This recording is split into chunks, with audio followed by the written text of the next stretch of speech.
Okay, guys, let me ask you a question. When was the last time you forgot to brush your teeth in the morning? Most likely it's been a long time, and you probably don't forget that often, okay? Brushing your teeth has become a habit, and this habit keeps your teeth healthy. Well, in the same way, if you want to see a healthy and constant reproduction of new leaders in your ministry, it's going to require developing some leadership development habits. So stay tuned, because today I'm going to give you 6 habits that you can develop that's going to help you build a deep bench of leaders in your ministry.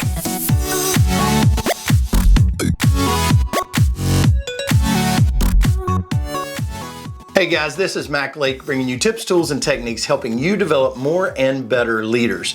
Charles Duhigg in his book, The Power of Habit, says, a habit is a formula our brain automatically follows. It's something you do, it's just on autopilot. But one of the most important things we have to understand about a habit is you have to build it. It's not automatic at first. See, we have to cross what I call the discipline to habit barrier. First, we have to develop a discipline. And a discipline is something we do willingly, consciously, and intentionally, but not automatically. And the more we do it, the more it becomes ingrained in us. And over time, it moves from being a discipline to being a habit. It becomes automatic to us. Now, the practice of developing leaders is typically not something that people think about being a habit in their life. But if you want to see an abundance of talent and a deep bench of leaders in your church or your organization, it's going to require some specific, consistent behaviors to make that happen.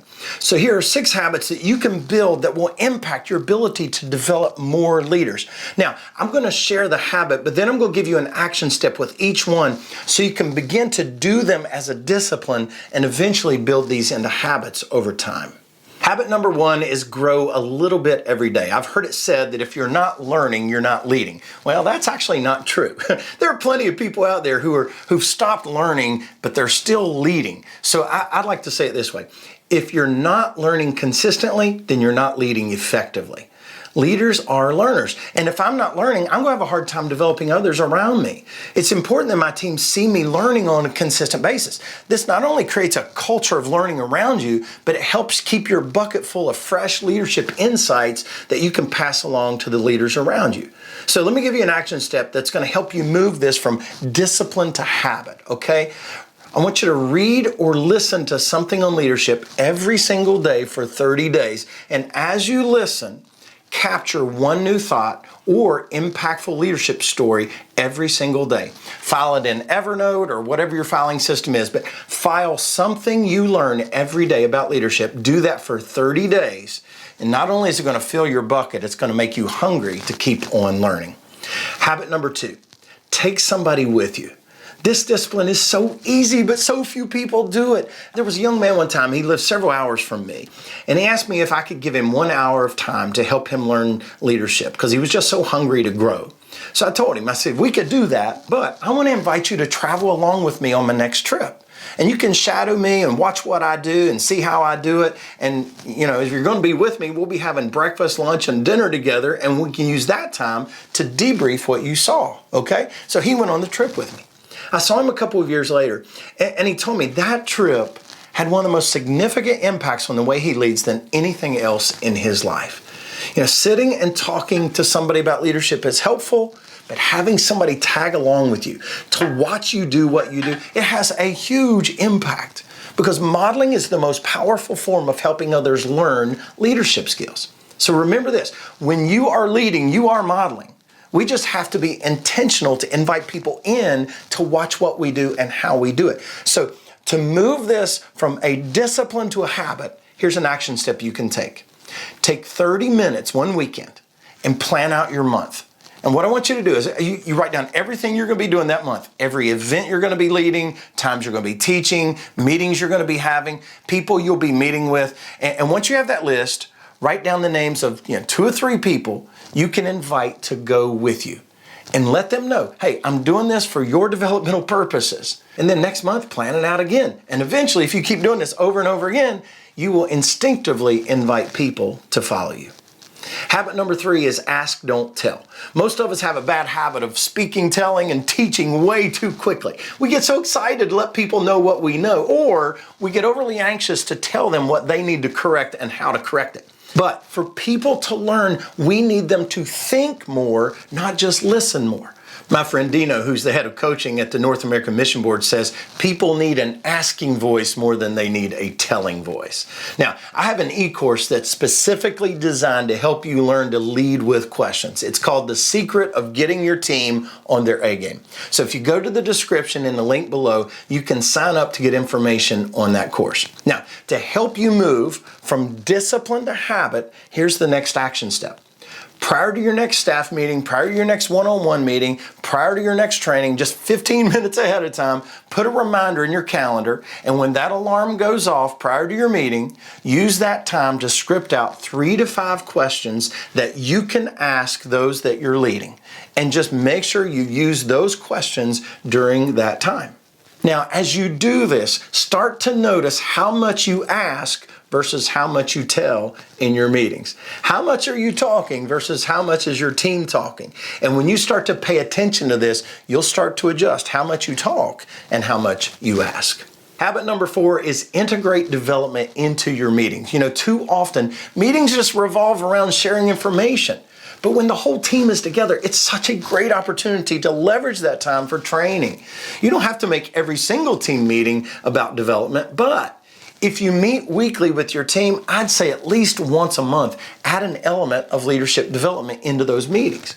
I was in a meeting recently with another organization, and they were evaluating aspects of what they do. And one of the team members raised his hand, and he said, "Hey, I feel like we're always being told we're falling short in our ministry goals, but nobody's equipping us to move from falling short to making gains." He said, "I feel like we're getting slapped on the wrist, but not taken by the hand." And so it's such a great point. So what we have to do is we have to integrate development into our meetings so that those we're leading can grow in their leadership skills to help them accomplish the things we want to see them accomplish. Now, let me give you an action step that's going to help you move from discipline to habit, okay?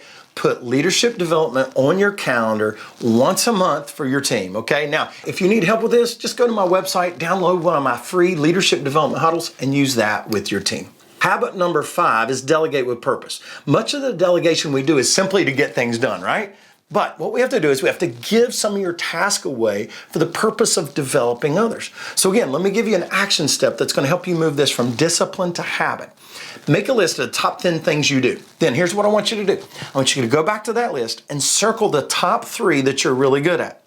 Then ask somebody, 1 or 2 people, to come along with you, to watch you do those things, and then debrief with them to see what they learned by watching you.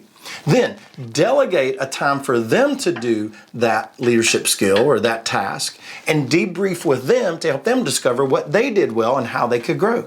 You do this repeatedly over a month or 2, and it will become a habit in your leadership. Habit number 6 is push decisions down. A couple years ago, I pulled my team together in January and I said, "Okay, guys, this year you're going to see me making fewer decisions. You've been with me long enough. You see how I make decisions. You understand my values. So I'm going to start pushing more and more decisions down." Guys, you see, what we have to understand is we get paid for the big decisions, not all the decisions, okay? So we have to push decisions down.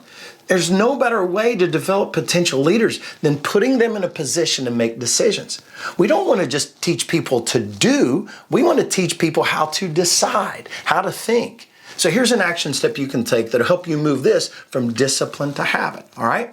Make a list of big decisions or small decisions that you need to make over the next 30 days. Now, here's the easiest way to do this, all right?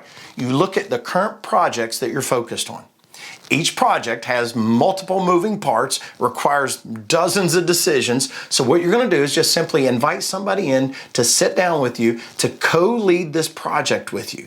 And then you meet with them every single week, review where the project stands and the decisions that need to be made. And I'm talking about small decisions and big decisions, like what color should it be? What time should we start? Who should be involved? How do we get more people there? Who should we choose to lead a specific aspect of it? Those are all decisions that need to be made in these types of projects. And as you sit with them, allow them to make those decisions. So in your one-on-one meeting with this person, simply empower them to make those decisions and then gradually move them from smaller to bigger decisions. Don't tell them how to make the decisions, but let them know the values that guide your decisions. That way, what's going to happen is they're going to learn to think the way you think. And over time, you'll be able to entrust them with more decisions because they're learning to think the way you think. I remember one of my employees came in my office one day and asked me what I wanted to do in relation to some big project we were working on. And I looked at her and I said, "You decide." And she said, "Well, what do you want to do?" And I said, "Well, I'm not going to tell you what I want to do. You know me, you know my values, I trust you, and I know the decision that you will make will be a decision that I can support." Now, it's hard to let go sometimes, but for our people to be developed as leaders, we have to push decisions down. So hey, if you want to build a deep bench of leaders, those are 6 habits you can start focusing on developing in your life and leadership. Hey, thanks again for joining me today, and I will see you in next week's video.